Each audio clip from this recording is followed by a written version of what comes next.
अस्सलाम वालेकुम व्यूअर्स, उम्मीद है आप खैरियत से होंगे। स्टार्ट करने जा रहे हैं यूनिट 6 क्लास 7 साइंस का structure of atoms. Class 7 science में हमारा लेक्चर नंबर 8 है, unit number 6। So let us start now. MCQs number 1, the word atom is derived from the dash word atomos which means indivisible। Word atom जो है ये कौन से ज़बान के लफ्ज़ एटोमोस से अख़ज़ किया गया है जिसका मतलब है indivisible। लैटिन, ग्रीक, हेब्रियो, इसका सही जवाब है Greek. Word atom is a Greek word, option number B. MCQs number 2, the idea that all matter is made up of atoms was first proposed by dash in 5th century. ये idea कि तमाम matter जो है ये atom से बने होते हैं, ये आइडिया 5th सेंचुरी में किसने प्रपोज किया था? Dalton, Rutherford, Democritus. तो ये डेमोक्रिटस ने किया था, ऑप्शन नंबर सी इसका सही जवाब है। MCQs number 3, atom consist of dash sub atomic और fundamental particle. Atom consist of 3 sub atomic और fundamental particle which are proton, electron and neutron. Option number B इसका सही जवाब है। MCQs number 4, proton have positive charge, electron have negative charge, while neutron have dash charge. Proton पर positive charge होता है, electron पर negative charge होता है, जबकि न्यूट्रॉन जो है इस पर कोई चार्ज नहीं होता। Option number C, no charge. MCQs number 5, atom is a whole is dash particle. Atom जो है ये इज ए होल, ये क्या पार्टिकल है? पॉजिटिव चार्ज पार्टिकल है, नेगेटिव है, न्यूट्रल है। इसका सही जवाब है neutral. Atom is a whole, ये एक न्यूट्रल पार्टिकल है, न्यूट्रल इसका सही जवाब है, option number C. MCQs number 6, electrons revolve around the nucleus in particular paths. का इलेक्ट्रॉन जो है ये न्यूक्लियस के इर्द गिर्द मुख्तलिफ मदारों में चक्कर करते हैं, उसको क्या कहा जाता है? Orbits, shell, both of this. उसको ऑर्बिट्स भी कहा जाता है, शेल्स भी कहा जाता है। तो इसका सही जवाब है option number C, both of this. MCQs number 7, the outermost orbit cannot have more than dash electron. जो सबसे आउटर मोस्ट शेल या ऑर्बिट होता है उसमें ज़्यादा से ज़्यादा कितने इलेक्ट्रॉन आ सकते हैं? 8 इलेक्ट्रॉन उसमें आ सकते हैं। इसका सही जवाब है option number C, 8। MCQs number 8, dash is the number of proton और electron present in an atom. Proton और इलेक्ट्रॉनों की तादाद जो एटम मौजूद है इसको एटॉमिक नंबर कहा जाता है। ऑप्शन नंबर ए इसका सही जवाब है। Atomic number is the number of protons और electron present in an atom. MCQs number 9, atomic number is donated by. Atomic number को हम डोनेट करते हैं किस चीज़ से? एटॉमिक नंबर को हम डोनेट करते हैं जेड से, option number C. MCQs 10, the atomic number of hydrogen is 1 and atomic number of oxygen is. Hydrogen का एटॉमिक नंबर जो है ये हाइड्रोजन का एटॉमिक नंबर जो है ये 1 है, जबकि ऑक्सीजन का एटॉमिक नंबर जो है ये क्या है? एमसीक्यूज नंबर 10, ऑक्सीजन का एटॉमिक नंबर 8 है, ऑप्शन नंबर बी इसका सही जवाब है।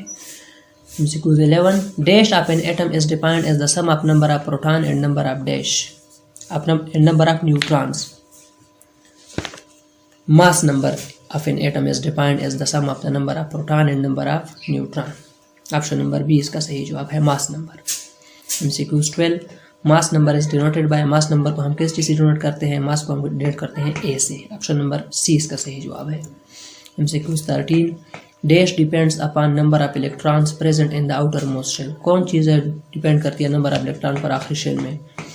एमसीक्यूज 13 का सही जवाब है valency. Valency depend upon number of electron present in the outermost shell. MCQs 14, chlorine has 7 electron in its outermost shell, so the valency of chlorine is. MCQs number 14 है, इसका सही जवाब है option number सी, 1। Chlorine जो है उसके आखिरी shell में 7 इलेक्ट्रॉन है, तो इसकी वैलेंसी क्या होगी? उसको हम 8 से उसको हम 8 - 7 करेंगे तो ये 1 आ जाएगा। इसका सही जवाब है 1। एमसीक्यूज 15 है, if an electron or more than 1 electron are removed from an atom it becomes a positive ion which is known as anion। Positive ion जब आ जाता है इसको फिर क्या कहते हैं इसको? if an electron or more than 1 electron are removed from an atom it becomes a positive ion which is known as। 15 MCQs है, इसका सही जवाब है केटायन, तो इसको केटायन कहा जाता है। एंड 16 में फिर if electron or more than 1 electron are added to an atom it become a negative ion which is known as, ये फिर एनायन बन जाता है। ऑप्शन नंबर ए इसका सही जवाब है। 15 में केटायन एंड 16 में एनायन।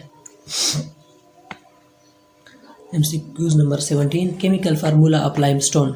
लाइमस्टोन का केमिकल फार्मूला कौन सा है? लाइमस्टोन जो है ये कैल्शियम कार्बोनेट को कहा जाता है, तो इसका फार्मूला है CaCO3।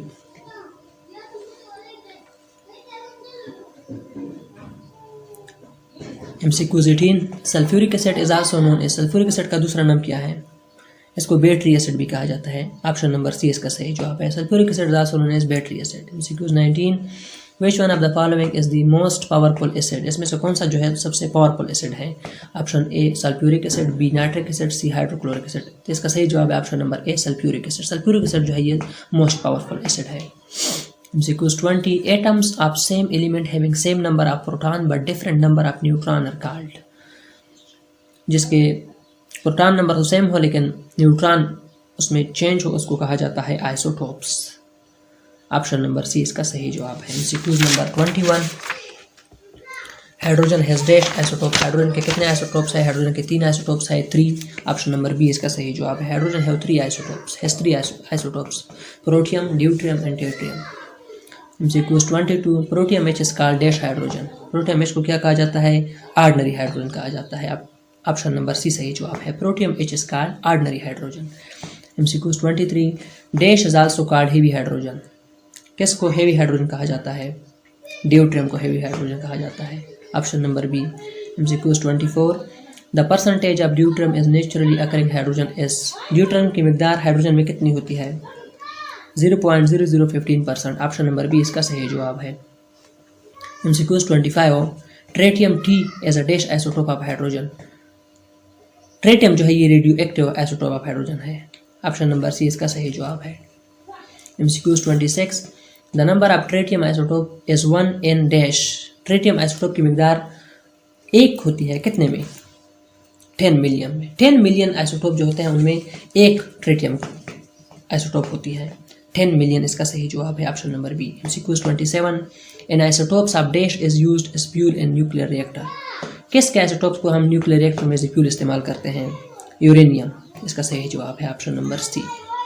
MCQ 28 in isotopes of dash is used in the treatment of cancer, किसके आइसोटोप्स को हम treatment as a treatment of cancer use करते हैं? इसका सही जवाब है option number B cobalt. MCQ 29 for treating goitre in isotopes of dash is use, गिलट की जो बीमारी होती है गाइटर की उसके इलाज के लिए हम कौन सा आइसोटोप यूज करते हैं? 29 MCQ है, आयोडीन इसका सही जवाब है, iodine, option number A. MCQ 30 है in isotope of dash is use to determine the age of old materials like trees, जितने भी ओल्ड मटेरियल होते हैं उनका एज मालूम करने के लिए, जैसे दरख्त वगैरह, उनके लिए हम कौन सा आइसोटोप इस्तेमाल करते हैं? उनके लिए हम इस्तेमाल करते हैं carbon C14, option number A, carbon C14 हम इस्तेमाल करते हैं। 31 dash isotope are use to detect the leakage of pipeline, pipelines जितने भी बड़े बड़े पाइपलाइंस होते हैं उनमें लीकेज को डिटेक्ट मालूम करने के लिए हम कौन सा आइसोटोप इस्तेमाल करते हैं? उसके लिए हम इस्तेमाल करते हैं radio isotopes, option number C. MCQ number 32 atoms of different element with different atomic number but have the same mass number are called, उसको आइसोबार्स कहा जाता है। एटम होते हैं डिफरेंट एलिमेंट के जिसके एटॉमिक नंबर डिफरेंट होते हैं लेकिन मास नंबर सेम होते हैं, उसको फिर आइसोबार्स कहा जाता है, option number B. MCQ number 33 law of constant composition was presented by, law of constant composition जो है ये किसने पेश किया था? ये पेश किया था जोसेफ प्रोस्ट ने, option number C. MCQ number 34 water contain dash % hydrogen and dash % oxygen, water जो है ये 11.11% हाइड्रोजन पर मुश्तमिल है जबकि 88.88% ऑक्सीजन पर मुश्तमिल है, ऑप्शन नंबर ए इसका सही जवाब है। MCQ 35 carbon dioxide contain dash % carbon and dash % oxygen, carbon dioxide जो है ये 27.27% कार्बन पर मुश्तमिल है जबकि 72.72% ऑक्सीजन पर मुश्तमिल है, ऑप्शन नंबर ए इसका सही जवाब है। तो ये था यूनिट नंबर 6। यूनिट नंबर 7 जो है हम अगले लेक्चर में डिस्कस करेंगे इंशाल्लाह।